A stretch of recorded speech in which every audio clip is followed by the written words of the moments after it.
여러분 아시나요? 지금 이 순간 전 세계가 주목하는 여권이 있다는 사실을. 바로 대한민국 여권입니다. 2024년 기준 무려 191개국을 무비자로 방문할 수 있는 파워를 가진 한국 여권은 세계 3위에 올랐습니다. 특히 주목할 만한 점은 한때 세계 최강이라 불리던 미국보다도 더 높은 순위를 기록했다는 것이죠. 대한민국 여권 하나로 미국인들보다 더 많은 나라를 자유롭게 방문할 수 있다니 놀랍지 않으신가요? 더욱 주목할 만한 소식이 있습니다. 최근 중국이 한국을 포함한 9개국에 대해서만 무비자 입국을 허용했는데 아시아 국가 중에서는 유일하게 한국만이 선택받았습니다. 1992년 수교 이후 처음 있는 일이죠. 특히 일본의 주요 경제단체들이 중국의 무비자 입국을 애걸하고 있는 상황에서 우리나라는 이미 그 특권을 받았다는 점이 더욱 의미가 깊습니다. 과거 우리를 무시하던 중국이 이제는 먼저 손을 내미는 나라가 된 것입니다. 전문가들은 이제 여권의 위상이 그 나라의 국격을 보여주는 가장 중요한 지표라고 말합니다.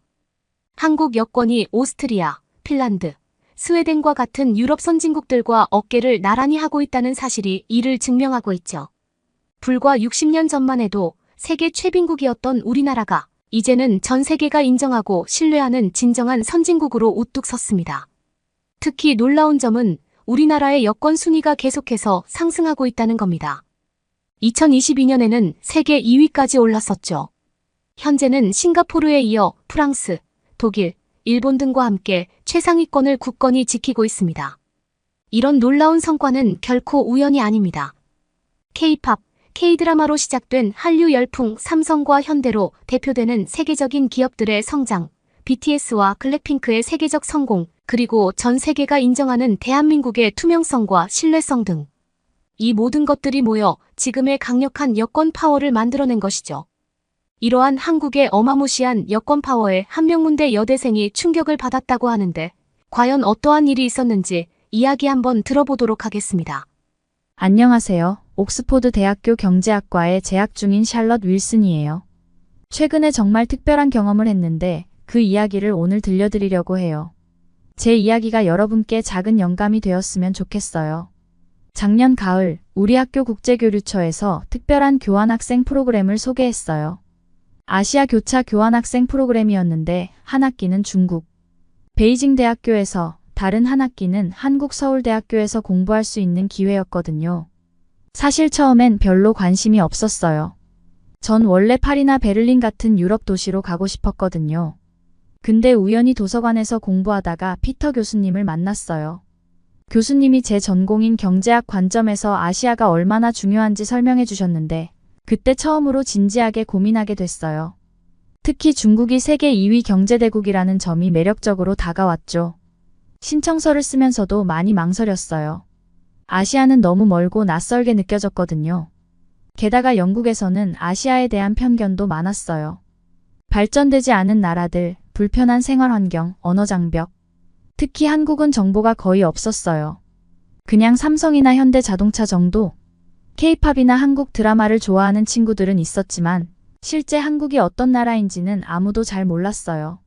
사실 처음에는 일본도 고려했었어요. 막연히 아시아에서는 일본이 제일 발전했을 거라고 생각했거든요. 영국에서는 도쿄나 오사카 같은 도시들이 자주 소개되니까요. 근데 신기하게도 국제교류처에서 만난 선배들이 하나같이 한국을 추천하더라고요. 샬럿, 난 작년에 도쿄에 다녀왔는데 서울에 간 친구들이 더 좋은 경험을 했더라고. 특히 젊은 분위기나 문화적인 면에서는 서울이 더 매력적일 거야.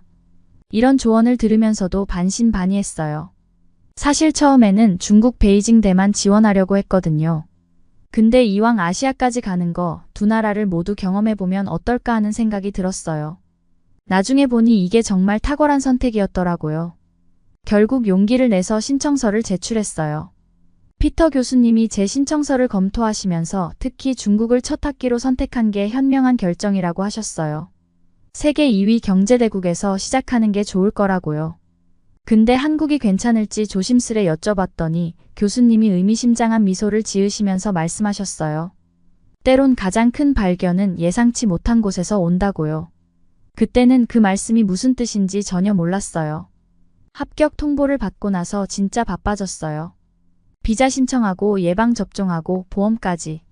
특히 중국어랑 한국어 기초는 배워야 할 것 같아서 온라인으로 수업도 들었어요. 진짜 힘들더라고요. 영어랑은 완전 다른 언어 체계라 머리가 아플 정도였어요. 우리 학교 친구들 반응이 재미있었어요. 다들 제가 미쳤대요. 옥스포드에서 공부하는 학생이 왜 하필 아시아로 가냐고. 특히 부모님이 많이 걱정하셨어요. 런던에서 자란 제가 아시아에서 잘 적응할 수 있을까 하셨죠. 룸메이트는 매일 파리나 베를린으로 가라고 했었어요. 옥스포드에서 열린 프로그램 오리엔테이션은 제 인생의 터닝포인트가 될 것 같았어요. 처음 보는 아시아 친구들과 일주일을 함께 보내면서 제가 가진 아시아에 대한 편견이 하나둘씩 깨지기 시작했거든요. 가장 먼저 알게 된 건 지민이었어요. 서울대학교에서 온 지민이는 첫날부터 저한테 관심을 보이더라고요. 제가 한국에 대해 아는 게 거의 없다는 걸 알고는 밤새도록 한국 얘기를 해줬어요. 처음엔 그냥 예의상 들었는데 갈수록 정말 흥미로워졌어요. 샬럿, 우리나라는 밤에도 완전 안전해. 새벽 3시에 여자 혼자 길 걸어도 전혀 문제 없어. 게다가 어딜 가든 와이파이가 빵빵하고 현금 없어도 휴대폰으로 다 해결돼. 처음엔 반신반의했어요. 영국에서도 힘든 일들을 작은 아시아 국가가 해냈다니. 좀 과장된 얘기인가 했죠. 근데 지민이가 보여준 영상들을 보면서 깜짝 놀랐어요. 정말 말 그대로였거든요. 다음 날은 일본 도쿄대에서 온 사쿠라를 만났어요. 조용하고 수줍음 많은 친구였는데 음식 얘기만 나오면 완전 다른 사람이 되더라고요. 특히 일본의 라멘 문화에 대해 이야기할 때는 눈이 반짝반짝 빛났어요. 나중에 일본에 오면 꼭 진짜 라멘 맛집을 데려가 주겠다고 약속했죠. 중국 베이징대의 메이링은 정말 재미있는 친구였어요. 중국 전통차에 대해 너무 자부심이 강해서 매일 다른 차를 가져와서 우리한테 시음시켜줬어요. 베이징에서 만나면 진짜 중국 차 문화를 제대로 보여주겠다고 했죠. 4명이서 모여 앉아 각자 나라 음식 얘기를 하면서 가장 많이 들은 건 한국 음식이었어요. 지민이가 휴대폰으로 보여준 영상 속 음식들은 하나같이 신기했거든요. 떡볶이, 삼겹살, 비빔밥.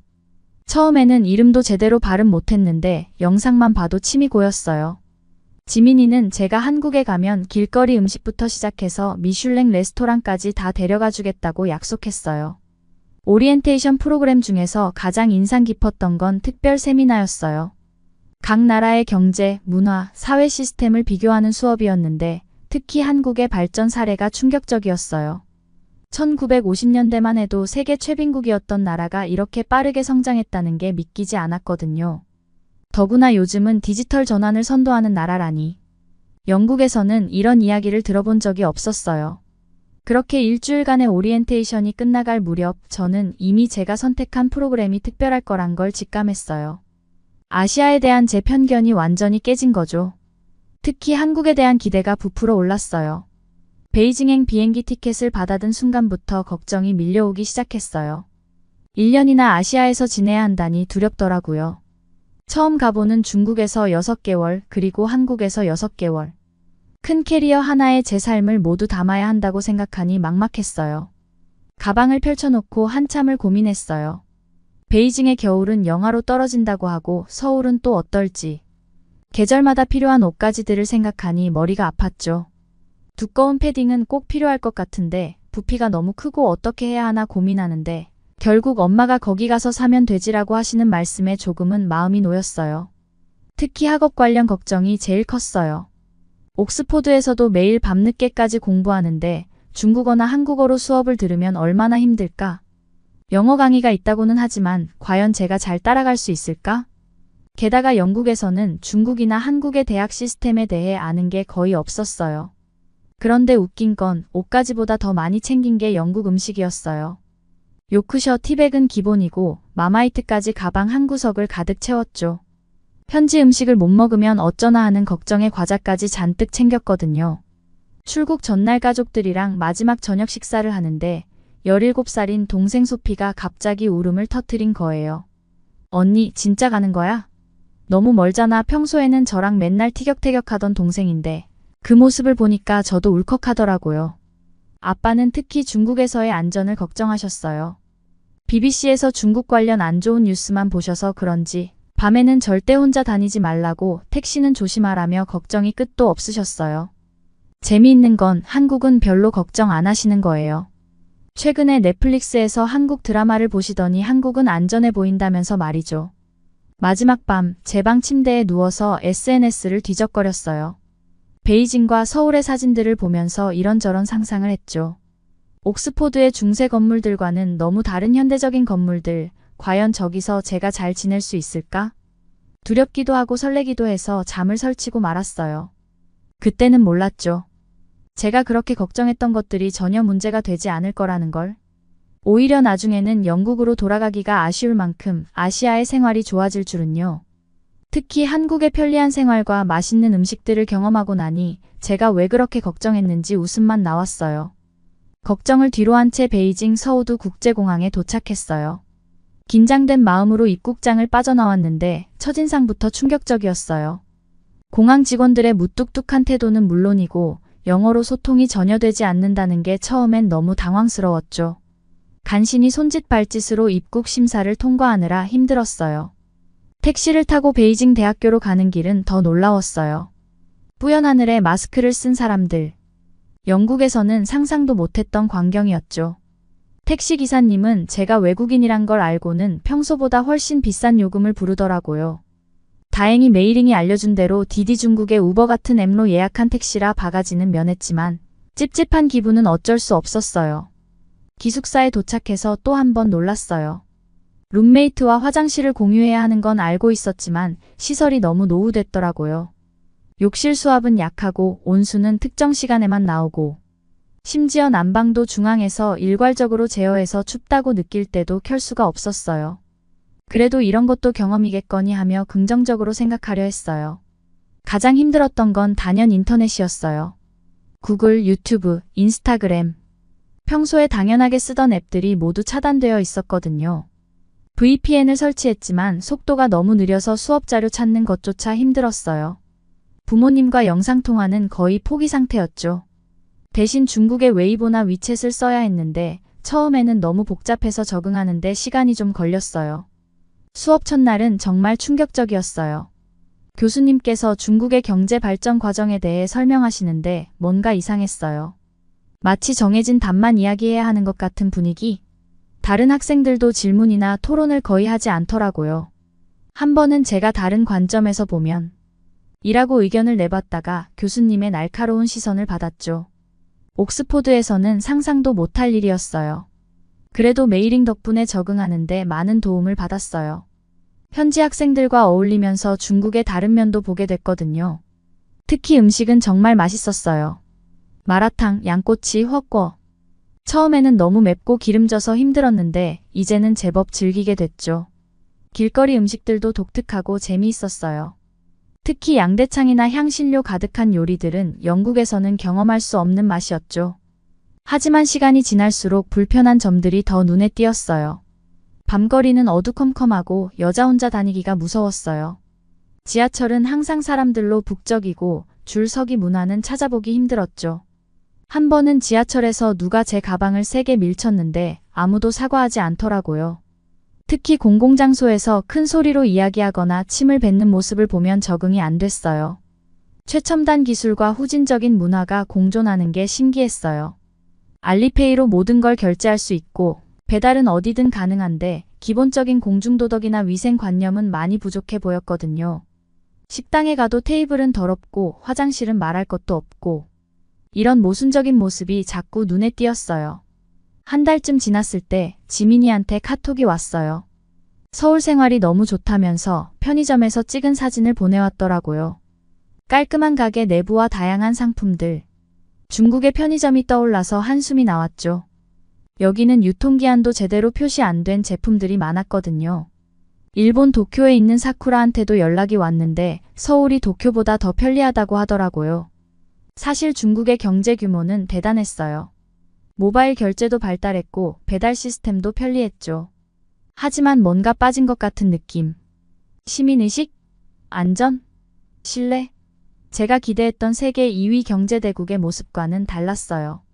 거대한 쇼핑몰과 화려한 네온 사인 뒤에는 뭔가 채워지지 않는 공허함을 느끼게 되더라고요. 그리고 중국 생활에서는 불편한 점들이 많았어요. 공기가 너무 나빠서 마스크 없이는 밖에 나가는 것은 상상도 할 수 없고요. 도서관에서 공부하다가 정전이 되는 일도 잦고 수업도 여전히 일방적인 주입식 교육이었어요. 그래서 그런지 한국이 더 궁금해졌었어요. 지민이가 보내준 사진들 속 서울은 마치 다른 세상 같았거든요. 깨끗한 거리, 반짝이는 고층 빌딩, 늦은 밤에도 환한 도시 기대 반 걱정 반이었어요. 특히 한국의 카페 문화나 길거리 음식, 새벽까지 운영하는 편의점까지 중국 생활보다 한국 생활을 할 날이 더 기다려졌었답니다. 베이징에서의 6개월이 끝나고 서울로 향하던 그날을 아직도 선명히 기억해요. 중국에서의 생활이 너무 힘들었던 탓인지 한국행 비행기에 오르는 순간부터 왠지 모를 설렘이 가득했어요. 그리고 그 설렘은 착륙과 동시에 놀라움으로 바뀌었죠.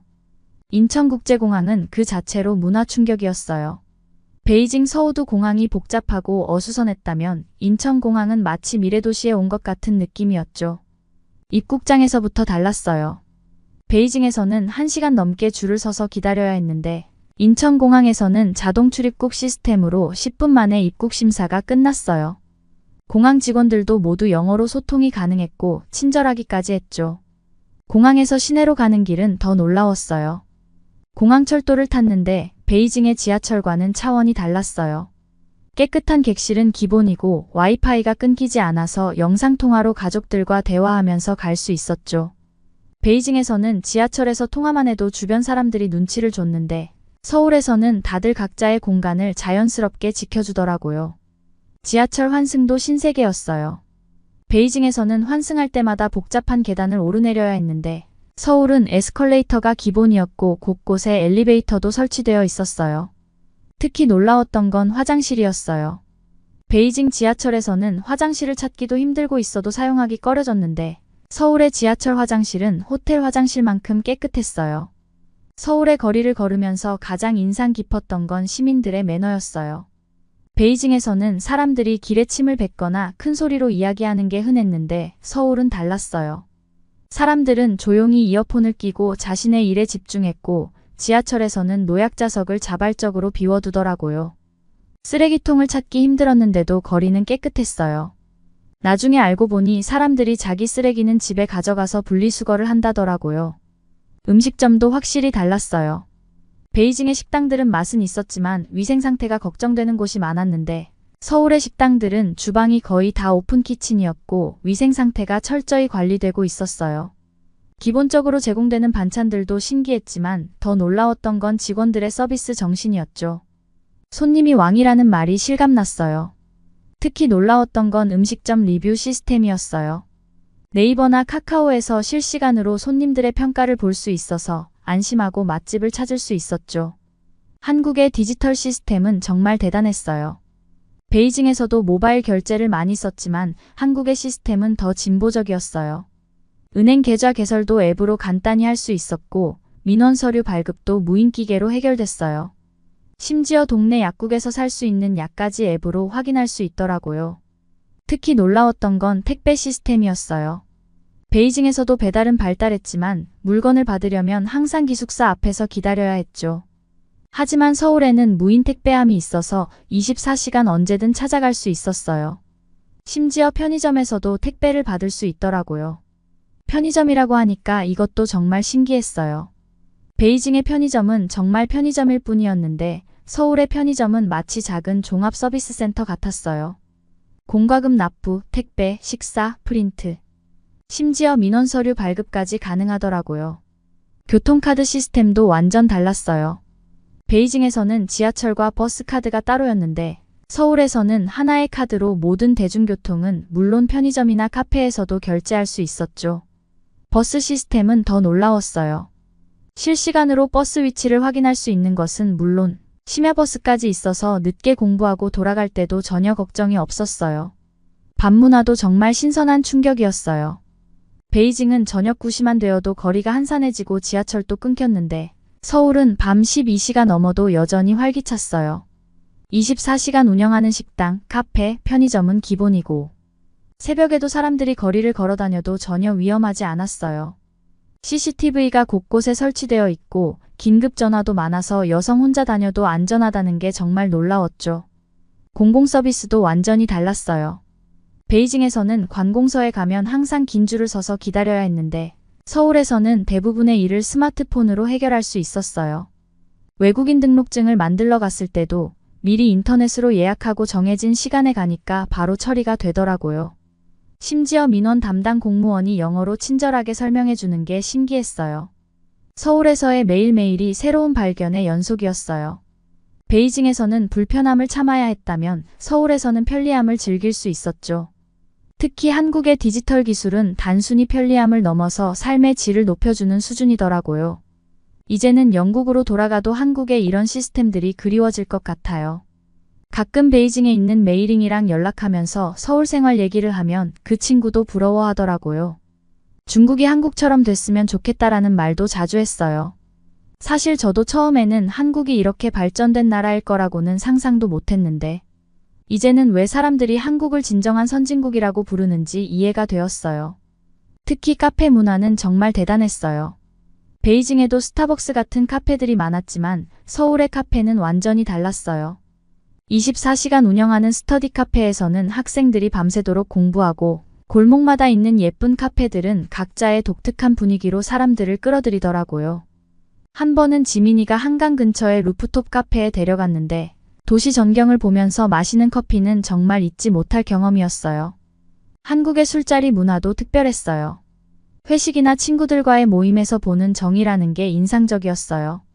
베이징에서는 각자 먹고 싶은 걸 따로 주문했는데 한국은 음식을 함께 나눠 먹고 술도 서로 따라주면서 이야기를 나누는 게 새로웠어요. 특히 건배사라는 문화는 처음 접했을 때 좀 어색했지만 이제는 저도 자연스럽게 위하여를 외치고 있더라고요. 수업 방식도 많이 달랐어요. 베이징 대학에서는 주입식 교육이 대부분이었는데 서울대학교는 토론과 발표가 많았어요. 처음에는 한국어로 발표하는 게 부담스러웠지만 교수님과 학생들이 제 서툰 한국어를 이해해주고 격려해줘서 점점 자신감이 생겼죠. 주말엔 지민이가 여러 곳을 데려가줬어요. 고궁에서 한복을 입어보기도 하고 남산타워에 올라가 서울 전경을 구경하기도 했죠. 베이징의 자금성도 웅장했지만 경복궁의 아름다움은 또 달랐어요. 특히 고궁 한복 체험은 정말 특별했어요. 예쁜 한복을 입고 고궁을 거닐면서 찍은 사진들은 제 인스타그램에 인기글이 됐더라고요. 한국의 피부관리 문화도 인상적이었어요. 베이징에서도 화장품 가게는 많았지만 한국의 뷰티 산업은 차원이 달랐죠.